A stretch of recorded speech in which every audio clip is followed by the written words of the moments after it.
नमस्कार, मैं विकास आप सभी को अपने विकास जीएस क्लासेज में स्वागत करता हूं।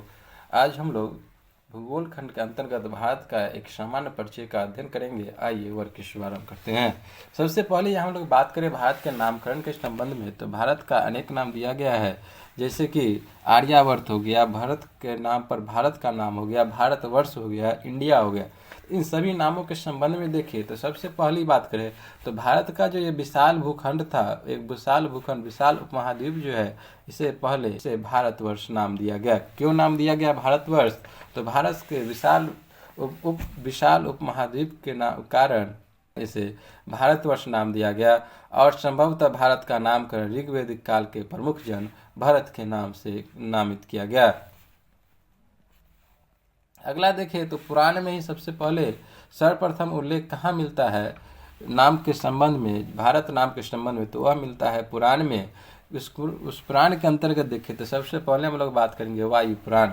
वायु पुराण के जो दुष्यंत और शकुंतला के पुत्र जो भरत है, भरत का उल्लेख मिलता है और इसी भरत के नाम पर भारत का नाम पड़ा।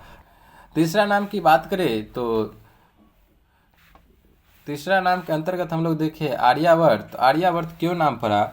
भारत का एक अन्य नाम आर्यावर्त क्यों नाम पड़ा? यह आर्यों के निवास स्थान होने के कारण, आर्यों के निवास स्थान होने के कारण इसे आर्यावर्त के रूप में भी नामित किया गया। और यह जो है भारत, यह एक जम्बू द्वीप का तो जम्बू द्वीप का दक्षिणी भाग था। तो भारत जम्बू द्वीप का दक्षिणी भाग और आर्यों के निवास स्थान होने के कारण इसे आर्यावर्त नाम दिया गया। अगर यहाँ बात करें मध्यकालीन इतिहास लेखकों के बारे में, वह मध्यकालीन इतिहास लेखक कौन कौन थे? तो वह थे फारसी और अरबी। इन दोनों ने, फारसी और अरबी मध्यकालीन लेखक ने हिंदुस्तान और हिंद अथवा हिंदुस्तान नाम से संबोधित किया भारत को। तो हिंद अथवा हिंदुस्तान नाम से किसने संबोधित किया? तो वह मध्यकालीन लेखक फारसी और अरबी ने। अगला नाम बात करें इंडिया के संबंध में, तो इंडिया किसने कहा? तो यह यूनानी शब्द इंडोनोइज से बना है। यूनानियों ने अपने यूनानी शब्द से भारत का नाम इंडिया लिया। आगे हम लोग बात करें आकार और अवस्थिति के संबंध में, तो भारत का कुल क्षेत्रफल है 32,87,263 वर्ग किलोमीटर। और वहीं बात करें कुल भौगोलिक क्षेत्रफल का, इस धरती के कुल भौगोलिक क्षेत्रफल की बात करें तो उसमें भारत का स्थान है 2.4%। तो कुल क्षेत्रफल कितना है भारत का? वो है 32,87,263 वर्ग किलोमीटर, जो कि कुल भौगोलिक क्षेत्रफल का 2.4% है। भारत की बात करें तो भारत की आकृति कैसी है? तो वह है चतुष्कोणीय है लगभग। और इसका उत्तर से दक्षिण तक कितना है? तो वह हो गई 3214 किलोमीटर। और पूर्व से पश्चिम तक बात करें तो वह है 2933 किलोमीटर। तो भारत का विस्तार उत्तर से दक्षिण तक कितना हो गया? तो उत्तर से दक्षिण तक कितना है? तो उत्तर से दक्षिण तक है 3214 किलोमीटर। और पूर्व से पश्चिम की बात करें तो वह हो गई 2933 किलोमीटर। अगर यहाँ बात करें तटरेखा की कितनी लंबाई है, तो अंडमान निकोबार द्वीप समूह समेत लक्षद्वीप समेत भारत की कुल तटरेखा की लंबाई कितनी है? तो वह तटरेखा की लंबाई है 7517 किलोमीटर। कितनी है भारत की तटरेखा की कुल लंबाई? तो वह है 7517 किलोमीटर। वहीं स्थलीय सीमा की बात करें कितनी है? तो 15,106 किलोमीटर। किसी स्रोत में 15,200 किलोमीटर भी दर्शाया गया है। तो हम लोगों ने क्या क्या देखा? तटरेखा की कुल लंबाई 7517 किलोमीटर और स्थल मार्ग की स्थल सीमा वह है 15,106.7 किलोमीटर। भारत की अगर बात करें स्थिति के अंतर्गत ही हम लोग देख रहे हैं। यह पूर्ण रूप से किस गोलार्ध में है? तो उत्तर पूर्वी गोलार्ध में। वह भी उत्तर कहाँ? किस गोलार्ध में है? तो वह है उत्तर पूर्वी गोलार्ध में। कहाँ से कहाँ तक? 8 डिग्री 4 मिनट उत्तरी अक्षांश से लेकर के 37 डिग्री 6 मिनट उत्तरी अक्षांश के बीच और 68 डिग्री 7 मिनट पूर्वी देशांतर से लेकर के 97 डिग्री 25 मिनट पूर्वी देशांतर तक। कहाँ से कहाँ तक? पहले इसकी बात करें तो यह उत्तर पूर्वी गोलार्ध में है और 8 डिग्री 4 मिनट उत्तरी अक्षांश से लेकर 37 डिग्री 6 मिनट उत्तरी अक्षांश के बीच और 68 डिग्री 7 मिनट पूर्वी देशांतर से लेकर के 97 डिग्री 25 मिनट पूर्वी देशांतर के बीच विस्तृत है। अगर भारत के विस्तार की बात करें तो हम लोगों ने पहले बता दिया जो कि यह क्या है? तो एक चतुष्कोणीय है। और यह कहाँ से कहाँ तक फैला है? तो याद रखिएगा ये कश्मीर यहाँ दिया गया है, लेकिन वर्तमान समय में ये क्या है, तो हो गई है ये लद्दाख। कश्मीर को विभाजित कर दिया गया है कश्मीर और लद्दाख में। तो वर्तमान समय में बात करें तो सबसे उत्तरी बिंदु हो गई लद्दाख से लेकर के सबसे दक्षिणी बिंदु हो गई कन्याकुमारी, और सबसे पूर्वी हो गई कौन सा राज्य, तो वह राज्य है अरुणाचल प्रदेश, और सबसे पश्चिमी हो गया है गुजरात। तो सबसे पूर्वी कौन सा राज्य हो गया, तो वह है अरुणाचल प्रदेश, और सबसे पश्चिमी वह हो गई गुजरात, और सबसे उत्तर में बात करें तो वह है लद्दाख, और सबसे दक्षिण में कौन सा है स्थित, तो वह है कन्याकुमारी। आगे हम लोग बात करें सामान्य परिचय हम लोग देख रहे हैं, इसको फिर आगे विस्तृत खंड में पढ़ेंगे। भारत की उत्तर पश्चिम, उत्तर और उत्तर पूर्वी सीमा नवीनतम मोरदार पर्वत तक का विस्तार पाया गया है। किसकी सीमा में, तो भारत की बात करें तो उत्तर पश्चिम की एरिया, उसके बाद उत्तर, उसके बाद उत्तर पूर्वी, अर्थात आप लोग बात कर सकते हैं जम्मू कश्मीर लद्दाख, हिमाचल प्रदेश, उत्तराखंड से लेकर के ये जो 7 सिस्टर्स है, इन सभी मिल को मिलाए तो उत्तर पश्चिम, उत्तर और उत्तर पूर्वी सीमा पर नवीनतम मोरदार पर्वत का विस्तार है। अर्थात एक लाइन में बात की जाए तो यह नवीनतम मोरदार पर्वत कौन है, तो वह है हिमालय का विस्तार है। जबकि दक्षिणी भाग की बात करें, भारत की दक्षिणी भाग की बात करें, यह जो दक्षिणी भाग है, इस दक्षिणी भाग की बात करें तो यहाँ प्रायद्वीपीय पठार है। प्रायद्वीपीय पठार क्षेत्र कहाँ है, तो वह दक्षिणी भाग में। प्रायद्वीपीय क्षेत्र कहाँ है, तो वह है दक्षिणी भाग में। वहीं उत्तर पश्चिम, उत्तर और उत्तर पूर्वी की बात करें तो यह है नवीनतम मोरदार पर्वत, और दक्षिणी भाग में क्या है, प्रायद्वीपीय पठार, प्रायद्वीपीय क्षेत्र। भारत की प्रायद्वीपीय भूभाग में बात करें, प्रायद्वीपीय भूभाग उत्तर में अधिक चौड़ा जबकि दक्षिण में संकरा है। उत्तर में कैसा है, तो यह मैप में भी हम देख सकते हैं, जो कि उत्तर में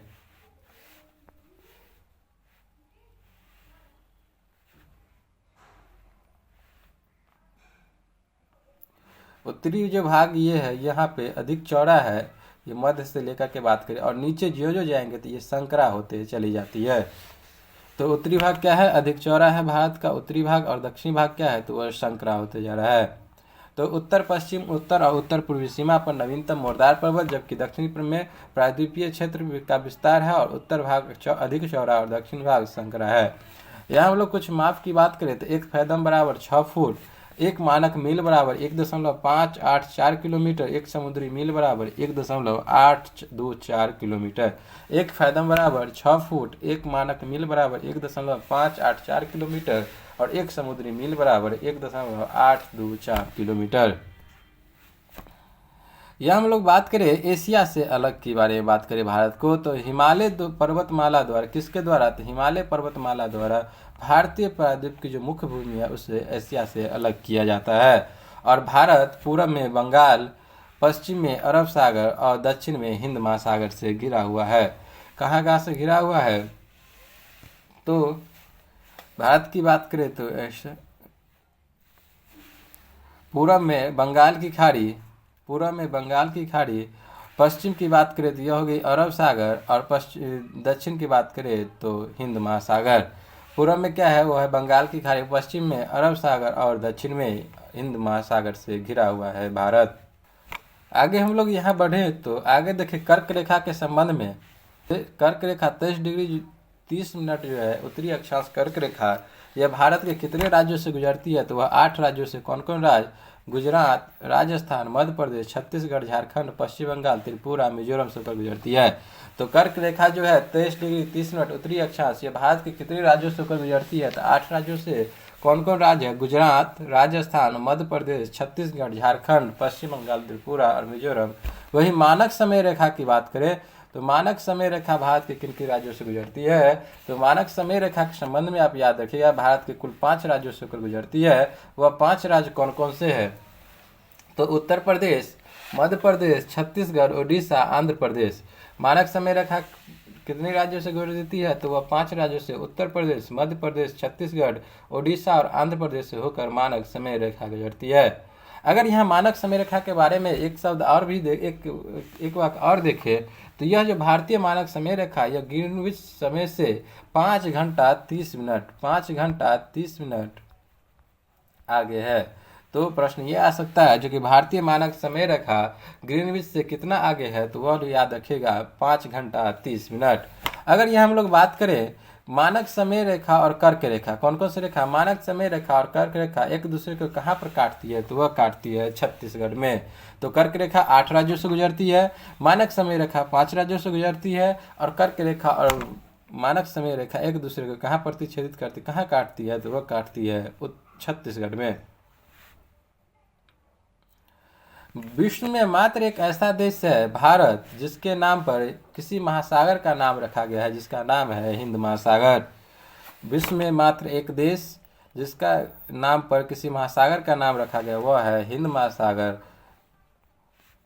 भारत के पूर्वी और पश्चिमी घाट कहाँ मिलती है, तो वह नीलगिरी में मिलती है। पूर्वी घाट और पश्चिमी घाट कहाँ मिलती है, तो वह मिलती है, यह हो गई पूर्वी घाट, और यह होगी पश्चिमी घाट कहाँ मिलती है, तो वह मिलती है नीलगिरी में आकर। आगे बात करें क्षेत्रफल की दृष्टि से भारत का सबसे बड़ा राज्य तो वह है राजस्थान, और सबसे छोटा राज्य तो वह है गुजरात, सबसे छोटा राज्य वह है गोवा। क्षेत्रफल की दृष्टि से याद रखिएगा, जनसंख्या नहीं, क्षेत्रफल की दृष्टि से बात करें तो सबसे बड़ा राज्य है राजस्थान और सबसे छोटा राज्य वह है गोवा। अगर केंद्र शासित प्रदेश के संबंध में बात करें क्षेत्रफल की दृष्टि से सबसे बड़ा केंद्र शासित प्रदेश है अंडमान निकोबार और सबसे छोटा है लक्षद्वीप। सबसे बड़ा केंद्र शासित प्रदेश वह है अंडमान निकोबार, सबसे छोटा है लक्षद्वीप। वहीं जनसंख्या की बात करें, जनसंख्या 2011 के मान ले 2011 के संबंध में बात करें जनसंख्या की दृष्टि से, जनसंख्या जो जनगणना हुई थी, तो जनसंख्या की दृष्टि से सबसे बड़ा राज्य है उत्तर प्रदेश और सबसे छोटा राज्य है सिक्किम। तो क्षेत्रफल की दृष्टि से सबसे बड़ा राज्य वह हो गई राजस्थान और सबसे छोटा राज्य वह हो गई गोवा। अगर केंद्र शासित प्रदेश की बात करें क्षेत्रफल की दृष्टि से तो सबसे बड़ा है अंडमान निकोबार, सबसे छोटा था लक्षद्वीप। वहीं जनसंख्या की बात करें तो सबसे बड़ा राज्य है उत्तर प्रदेश और सबसे छोटा है सिक्किम। लेकिन जनसंख्या की दृष्टि से केंद्र शासित प्रदेश के संबंध में बात करें तो वह है दिल्ली सबसे बड़ा और सबसे छोटा राज्य है लक्षद्वीप। खंभात की खाड़ी में कौन सा अवस्थित है, दमन और दीव के संबंध में बात करें तो वह है खंभात की खाड़ी में अवस्थित। और 7 बहनों की संज्ञा के बारे में आप लोग चर्चा करेंगे। उत्तर पूर्वी जो राज्य है यहाँ अरुणाचल प्रदेश, असम, मेघालय, मणिपुर, मिजोरम, नागालैंड, त्रिपुरा, इसे 7 बहनों की संज्ञा दी गई है। उत्तर पूर्वी राज्यों में भारत के जो उत्तर पूर्वी राज्य है अरुणाचल प्रदेश, असम, मेघालय, मणिपुर, मिजोरम, नागालैंड और त्रिपुरा, इसे 7 बहनों की संज्ञा दी जाती है। आगे हम लोग बात करें जो कि उत्तर प्रदेश में यहाँ पे खास करके देखेंगे, जो कि उत्तर प्रदेश ही एक ऐसा राज्य है जो सर्वाधिक राज्यों से सीमा साझा करता है। कौन ऐसा राज्य है सबसे अधिक राज्यों से सीमा साझा करता है, वह है उत्तर प्रदेश। उत्तर प्रदेश कुल 8 राज्यों से सीमा साझा करता है और एक केंद्र शासित प्रदेश दिल्ली से भी सीमा साझा करता है। उत्तर प्रदेश सबसे अधिक राज्यों से सीमा साझा करता है। कितने राज्यों से, तो 8 राज्यों से। और उत्तर प्रदेश एक केंद्र शासित प्रदेश दिल्ली से भी सीमा साझा करता है। वहीं सर्वाधिक सीमा की बात करें उत्तर प्रदेश के संबंध में तो सर्वाधिक सीमा साझा किससे करता है, मध्य प्रदेश से। और सबसे कम सीमा किससे साझा करता है, हिमाचल प्रदेश से। उत्तर प्रदेश का एक जिला है सोनभद्र जिला, जो देश का मात्र एक जिला है जो 4 राज्यों से सीमा साझा करता है। तो देश का एकमात्र जिला किस राज्य में अवस्थित है, तो वह है उत्तर प्रदेश में। उस जिला का नाम है सोनभद्र, जो 4 राज्यों से सीमा साझा करता है। वह कौन कौन राज्य है, छत्तीसगढ़, मध्य प्रदेश, बिहार और झारखंड से सोनभद्र जिला। उत्तर प्रदेश का सोनभद्र जिला 4 राज्य छत्तीसगढ़, मध्य प्रदेश, बिहार और झारखंड से सीमा साझा करता है। यहाँ हम लोग बात करें, वहाँ जो देखे थे अभी 8 राज्यों से सीमा साझा करता है और एक केंद्र शासित प्रदेश से। वो कौन कौन से राज्य है, तो उत्तर प्रदेश, उत्तराखंड, हिमाचल प्रदेश जो कि सबसे कम, हरियाणा, राजस्थान, मध्य प्रदेश, छत्तीसगढ़, झारखंड, बिहार और दिल्ली। किस किस राज्यों से सीमा साझा करता है उत्तर प्रदेश, तो उत्तर प्रदेश उत्तराखंड, हिमाचल प्रदेश से सबसे कम सीमा साझा करता है, और हरियाणा, राजस्थान, मध्य प्रदेश से जो कि सर्वाधिक, और छत्तीसगढ़, झारखंड, बिहार और एक केंद्र शासित प्रदेश दिल्ली से भी अपनी सीमा साझा करता है उत्तर प्रदेश। आगे हम लोग बात करें समुद्री सीमा की रेखा के बारे में, समुद्री तट रेखा के संबंध में, तो 9 राज्य और 4 केंद्र शासित प्रदेश, कितना 9 राज्य और 4 केंद्र शासित प्रदेश है जो कि सीमाएं समुद्री तट रेखा से लगी हुई है। कितने राज्य की, तो 9 राज्य और 4 केंद्र शासित प्रदेशों की सीमाएं किससे लगती है, समुद्री तट रेखा से। वहीं 20 ऐसे राज्य हैं जो स्थल रुद्ध है, पूर्ण रूप से लैंडलॉक है, कोई भी समुद्र से सीमा साझा नहीं करता है। वो कितने राज्य की संख्या है, तो 20। वही 5 ऐसे भी राज्य हैं भारत में जो कि किसी भी अंतर्राष्ट्रीय सीमा से साझा नहीं करती है। तो हम लोगों ने क्या देखे, 9 राज्य और 4 केंद्र शासित प्रदेश ऐसे हैं जो कि समुद्री तट रेखा के से साझा नहीं करते अपनी सीमा। अगर यहाँ बात करें लैंडलॉक कितना, स्थलरुद्ध कितना राज्य है, तो वह 20। अगर यहाँ बात करें सबसे लंबी तट रेखा किसकी है, समुद्री में, तो बात करें 9 राज्य और 4 केंद्र शासित प्रदेश। तो सबसे लंबी तट रेखा किसकी है, तो वह है गुजरात की सबसे लंबी और सबसे छोटी तट रेखा वाला राज्य वो है गोवा। तो यहाँ हम लोगों ने क्या क्या देखा, जो कि कितनी राज्य और केंद्र शासित प्रदेश है जो समुद्री तट रेखा से लगी है, तो वह है 9 राज्य और 4 केंद्र शासित प्रदेश। स्थल रुद्ध राज्य कितना है, तो वह है 20। 5 ऐसे राज्य है जो कि किसी भी अंतर्राष्ट्रीय सीमा नहीं स्पर्श करती है, वह हरियाणा, छत्तीसगढ़, तेलंगाना, मध्य प्रदेश, झारखंड। और सबसे लंबी तटरेखा किसकी है, तो वह है गुजरात राज्य की। और सबसे छोटी तटरेखा वाला राज्य कौन है, तो वह है गोवा।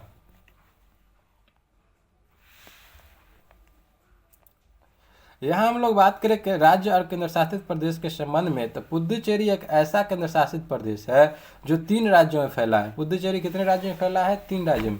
आंध्र प्रदेश के यनम, तमिलनाडु के कराईकल, माहे केरल में। कितने राज्यों में पुदुचेरी फैला है, तो वह 3 राज्यों में। कहाँ कहाँ, आंध्र प्रदेश के यनम, कराईकल तमिलनाडु, माहे केरल तथा मूल पुदुचेरी को भी सम्मिलित किया जाता है।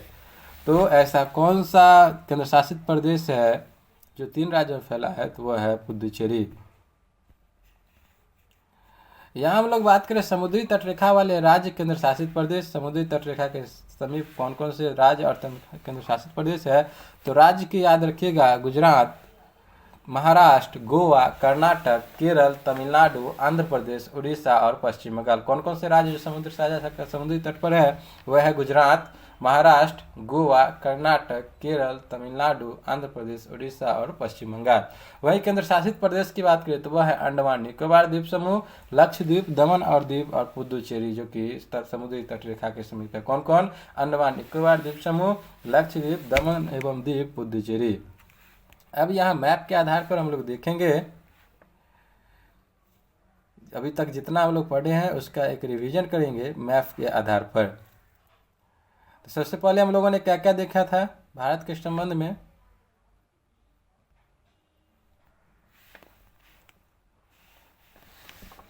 तो भारत का नामकरण के संबंध में, तो मुख्य रूप से भारत का नामकरण कहाँ मिलता है, तो वह मिलता है पुराण में। किस पुराण में, तो वायु पुराण में। किसके नाम पर, तो वायु पुराण के जो दुष्यंत और शकुंतला के पुत्र भरत थे, भरत के ही नाम पर भारत नाम पर है। इसके बाद इस विशाल भूखंड के आधार पर भारत को क्या कहा जाता था, तो वह कहा था भारतवर्ष। तीसरा हम लोगों ने देखा था आर्यावर्त। आर्यावर्त क्यों, तो आर्यों के रहने के कारण, आर्यों के निवास स्थान के कारण भारत का क्या नाम पड़ा, तो वह पड़ा था आर्यावर्त।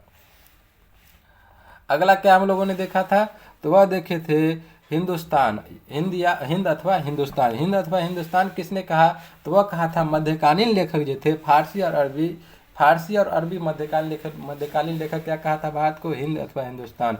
वही यूनानी जो थे, अपने यूनानी शब्द इंडोनोई का प्रयोग किया, किसके लिए, हिंदुस्तान के लिए। और वह इंडोनोई के आधार पर क्या कहा, तो इंडिया। इंडिया शब्द की उत्पत्ति कहाँ हुई, तो यो हुई है यूनानी शब्द से। आकार और भौगोलिक स्थिति के अंतर्गत हम लोगों ने क्या देखा था, 32 लाख, ये जो टोटल है यह 32,87,263 वर्ग किलोमीटर। वही बात करें जितनी भी यह भूखंड है, जितनी स्थलखंड है धरती पर, उसका यह भारत कितना है, तो वह है 2.4%। यहाँ हम लोग बात की थे चतुष्कोणीय के संबंध में। यहाँ देखिए चतुष्कोणीय लगभग कैसा सीमा, लगभग भारत की आकृति कैसी है, यह एक चतुष्कोणीय है। कैसा है कि भारत की आकृति, तो वह है चतुष्कोणीय। यह हम लोगों ने क्या देखा था, उत्तर से दक्षिण तक और पूर्व से पश्चिम तक। उत्तर से दक्षिण तक कितना है, उत्तर से दक्षिण तक तो वह है 3214 किलोमीटर, और पूर्व से पश्चिम तक वह है 2933 किलोमीटर। वहीं हम लोग बात किए थे ये समुद्र तट रेखा के बारे में। समुद्र तट रेखा की लंबाई कितनी है, यह तट रेखा की लंबाई कितनी है, तो वह समुद्र तट रेखा की लंबाई कितनी थी, तो 75 से 17 किलोमीटर। और यहाँ बात करें स्थलीय सीमा कुल कितनी लंबाई है, तो 15,106.7 किलोमीटर। यह भारत किस गोलार्ध में है, तो यह था उत्तर पूर्वी गोलार्ध में। और यहाँ हम लोग बात करें ये जो लद्दाख है, भारत की सीमा कहाँ से कहाँ तक, तो उत्तर में लद्दाख से लेकर के दक्षिण में कन्याकुमारी तक, और पूर्व में अरुणाचल प्रदेश से लेकर के पश्चिम में गुजरात तक। लद्दाख की अगर बात करें सबसे उत्तरी बिंदु कर पूछ, लद्दाख में भी सबसे उत्तरी बिंदु कौन है, तो सबसे उत्तरी बिंदु है लद्दाख में इंदिरा कॉल। सबसे उत्तरी बिंदु कौन सा है, यहाँ इंदिरा कॉल। और सबसे दक्षिणी बिंदु कौन हो गई, तो सबसे दक्षिणी बिंदु हो गई, सबसे उत्तरी बिंदु हो गई इंदिरा कॉल। और सबसे दक्षिणी बिंदु की बात करें तो वह है इंदिरा पॉइंट। कौन सा है, तो यहाँ है इंदिरा पॉइंट सबसे दक्षिणी बिंदु। सबसे पूर्वी सबसे उत्तरी कौन है, तो इंदिरा कॉल। सबसे पूर्वी की बात करें अरुणाचल प्रदेश में तो वह है किबुथी। और सबसे पश्चिमी की बात करें तो वह है गुजरात का रण, कच्छ का रण, कच्छ जिला। कौन सा जिला, तो गुजरात का कच्छ जिला सबसे पश्चिमी, किबुथी हो गया अरुणाचल प्रदेश जो कि सबसे पूर्वी। और इंदिरा कॉल की बात करें तो सबसे उत्तरी। वहीं बात करें सबसे नीचे यानी दक्षिणी कौन है, तो वह है इंदिरा पॉइंट। और इसके अतिरिक्त भारत के संबंध में आज हम लोगों ने क्या क्या देखा, तो भारत जो है इसे उत्तर में सबसे पूर्व क्षेत्र में यहाँ पे कौन है, तो यहाँ है बे ऑफ बंगाल, बंगाल की खाड़ी। नीचे में क्या देखे सबसे दक्षिण में, तो वह था हिंद महासागर। और इस क्षेत्र में पश्चिम में क्या है, तो वह है अरब सागर। इसके आगे हम लोगों ने देखा जो कि भारत के संबंध में कर्क रेखा कितने राज्यों से गुजरती है, तो कुल 8 राज्यों से गुजरती है। कौन कौन से वो राज्य है, गुजरात, राजस्थान, मध्य प्रदेश, छत्तीसगढ़, झारखंड, पश्चिम बंगाल, त्रिपुरा और मिजोरम।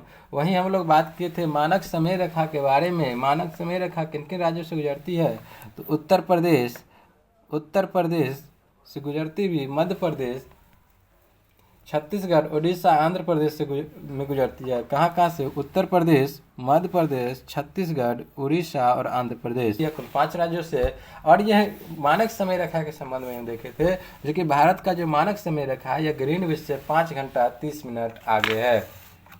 और यह मानक समय रेखा, यह जो मानक समय रेखा है और ये जो कर्क रेखा है, ये दोनों कहाँ आकर एक दूसरे को प्रतिच्छेद करती है, तो वह करती है कहाँ, तो वह करती है छत्तीसगढ़ में। आगे हम देखें जो कि एक भारत ही एकमात्र ऐसा देश है विश्व में जिसके नाम पर क्या रखा गया है, तो हिंद महासागर। अर्थात भारत के नाम पर ही, हिंदुस्तान के नाम पर ही हिंद महासागर अर्थात किसी महासागर का नामकरण रखा गया है।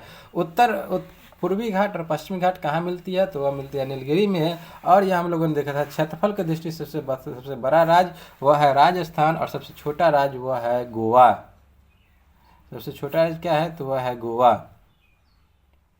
अगर जनसंख्या की दृष्टि से बात करें तो सबसे बड़ा राज्य है उत्तर प्रदेश, और सबसे छोटा राज्य कौन सा है, तो वह हो जाएगी इधर सिक्किम। अगर यहाँ हम लोग बात किए थे दमन और दीव के बीच क्या अवस्थित है, तो दमन और दीव के बीच खंभात की खाड़ी अवस्थित है। और 7 बहनों वाला राज्य किसे कहा जाता है, 7 सिस्टर, तो 7 सिस्टर कहा जाता है। अरुणाचल प्रदेश, असम, मेघालय, मणिपुर, मिजोरम, नागालैंड, त्रिपुरा को 7 बहनों की संख्या दी गई है। उसके बाद हम लोगों ने देखा था उत्तर प्रदेश के संबंध में। तो उत्तर प्रदेश एक ऐसा भारत में राज्य है, एक ऐसा केंद्र शासित प्रदेश और राज्य के संबंध में मात्र एक ऐसा राज्य उत्तर प्रदेश है जो कि सर्वाधिक राज्यों से सीमा साझा करती है। तो कुल कितने राज्यों से उत्तर प्रदेश सीमा साझा करती है, तो 8 राज्यों और 1 केंद्र शासित प्रदेश से। 8 राज्य और 1 केंद्र शासित प्रदेश से उत्तर प्रदेश अपनी सीमा साझा करता है। 1 केंद्र शासित प्रदेश कौन है, तो वह है दिल्ली। और कौन कौन से राज्य है, तो याद रखिएगा उत्तराखंड, हिमाचल प्रदेश, हरियाणा, राजस्थान, मध्य प्रदेश, छत्तीसगढ़, झारखंड और बिहार। इन 8 राज्यों से सीमा साझा करता है। सबसे ज़्यादा सीमा साझा मध्य प्रदेश से, जबकि सबसे छोटा सीमा साझा किससे करता है, तो वह करता है हिमाचल प्रदेश से। और भारत में उत्तर प्रदेश में ही मात्र एक ऐसा जिला है सोनभद्र जो 4 राज्यों से सीमा साझा करता है। कौन कौन से राज्य से? तो छत्तीसगढ़, मध्य प्रदेश, बिहार और झारखंड से सीमा साझा करता है। और इसके आगे हम लोगों ने क्या देखा था? तो 9 राज्य और 4 केंद्र शासित प्रदेश जो कि समुद्र तट रेखा से लगी हुई है। भारत की जो 9 राज्य और 4 केंद्र शासित प्रदेश है जो कि समुद्री तट रेखा से जुड़ी हुई है। वहीं सबसे लंबी समुद्री तट रेखा की बात कौन है? तो वह है सबसे लंबी समुद्री तट रेखा वाली गुजरात। और सबसे छोटी तट रेखा वाला राज्य कौन है? तो वह है गोवा। वहीं बात की थे स्थल रुद्ध की बारे में बात की। लैंड लॉक कितने राज्य है? तो भारत के 20 राज्य है जो कि स्थल रुद्ध अर्थात लैंड लॉक है, जिसमें कि 5 राज्य ऐसे हैं भारत में जो किसी भी अंतर्राष्ट्रीय सीमा से नहीं सटती है। कितने राज्य? तो वह 5 राज्य। इसके अतिरिक्त हम लोगों ने देखे थे पुदुचेरी एक ऐसा केंद्र शासित प्रदेश है जो 3 राज्यों में फैला हुआ है। किस किस राज्य में? तो यनम आंध्र प्रदेश, कराईकल तमिलनाडु, माहे केरल में। और मूल रूप से तो पुदुचेरी तो सम्मिलित किया गया है। वहीं समुद्री रेखा वाले राज्य की बात करें हम लोग तो वह था गुजरात, महाराष्ट्र। इधर से बात करें गुजरात, महाराष्ट्र, गोवा, कर्नाटक, केरल, तमिलनाडु, आंध्र प्रदेश, उड़ीसा और पश्चिम बंगाल। 9 ऐसे राज्य हैं जो समुद्री तट रेखा के किनारे हैं। और केंद्र शासित प्रदेश की बात करें तो 4 ऐसे केंद्र शासित प्रदेश हैं जो समुद्री तट रेखा के साथ है। वह है अंडमान निकोबार द्वीप समूह, लक्षद्वीप, दमन एवं दीव और पुदुचेरी। इस प्रकार भारत की एक सामान्य परिचय के हम लोगों ने यहाँ पर अध्ययन किए हैं। और वर्ग की समाप्ति की घोषणा हम यहीं पर करते हैं। मैं विकास, जय हिंद।